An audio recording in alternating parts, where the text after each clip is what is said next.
Free fire গেমটা এমন একটা গেম যেটা যে একবার খেলছে সে বারবার খেলতে মনে চায়। প্রথম পারবে না, চেষ্টা করতে করতে যখন পেরে যায় তখন আর ছাড়ে না। আর এই গেমটা যারা একবার খেলছে, যার মনে একবার জায়গা করে নিয়েছে, সে কখনোই এই গেমটা বলতে পারবে না। সে যদি 1 দিন 2 দিন 7 দিনও না খেলে, সে 7 দিন পর আবার ঠিকই এই গেমটার ভিতরে ঢুকবে। কারণ এই গেমটা কখনো কাউকে কষ্ট দেয় না। এই গেমটা সবসময় সবাইকে আনন্দ রাখে। এই গেমটাতে আমি অনেক সময় কাটাইছি, আর এটা আমি কখনো ভুলতে পারবো না। এই গেমটা আমার কাছে এমন একটা গেম যেটা কিনা আমি বলে বোঝাতে পারবো না।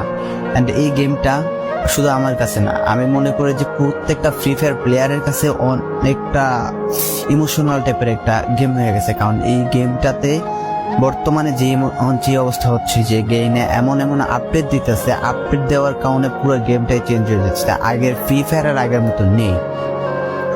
তো এই কারণে হয়তো কোনো এক সময় আমরা এই গেমটা ছাইড়া দিতে হবে, তবে ছাড়া হবে না।